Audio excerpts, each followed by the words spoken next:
afternoon, America. It's Wednesday, August 13th, 2025. I'm Erick Erickson, and these are the four things you need to know this afternoon. Up first, Gavin Newsom's new maps will boomerang.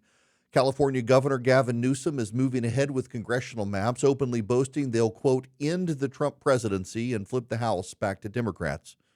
Draft lines could come as early as Friday.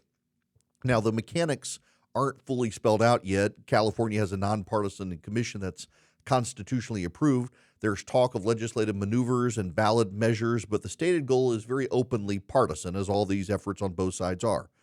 This is going to have consequences beyond California, though. When the largest blue state abandons the pretense of restraint over a Texas threat, that has not become reality. Other Republican states will answer with their own aggressive redraws. The net result, Democrats might gain a few seats in California, but could lose more across Republican-controlled legislatures in the Midwest and the South. This is how the redistricting arms race works. One escalation triggers another. Texas's threat triggered California, but Texas isn't real yet. Even if you like the short-term outcome, it's a bad way to run the republic. It feeds a sense that political control is engineered, not earned. That undermines trust and invites retaliation that could cost the Democrats far more than they gain. Again, Texas's redistricting has not happened. The Democrats fled the state to keep it from happening. If California makes it happen, Indiana, which has been resistant to it, Ohio, which has been resistant to it, Missouri, which has been resistant to it, and others, they'll follow suit, and all will help the GOP.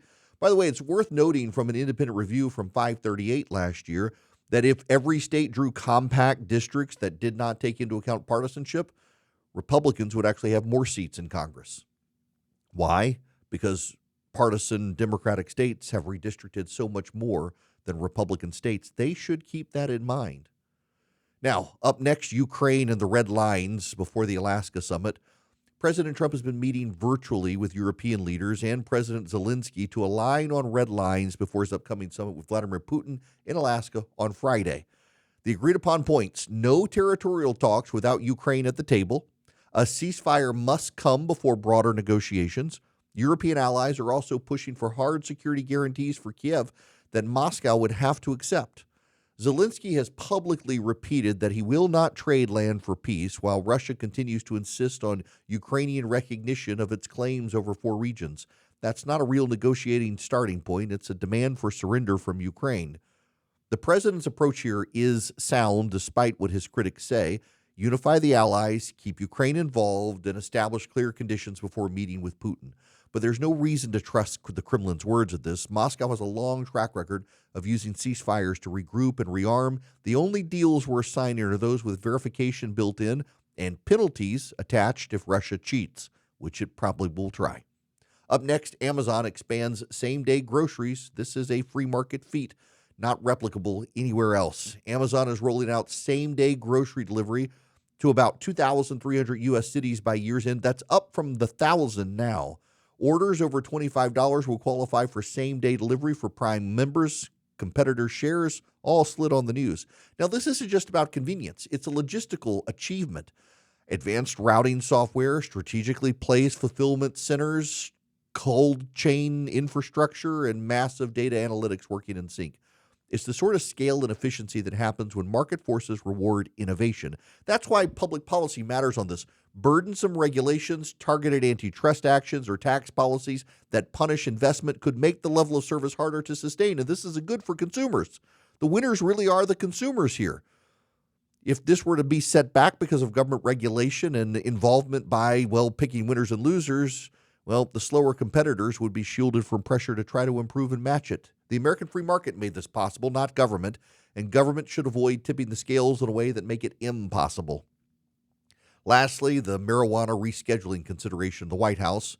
President Trump and his advisors are weighing a move to reclassify marijuana from Schedule 1 to Schedule 3 under federal law. That would ease research restrictions and lower certain tax burdens for the cannabis industry, but it wouldn't actually legalize medical marijuana. States would still set their own rules.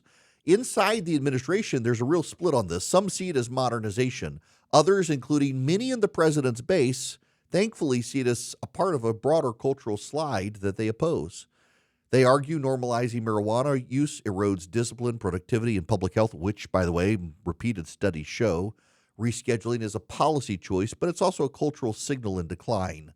A serious country doesn't shrug at the cost of widespread drug use, even when people try to obscure marijuana as something innocuous.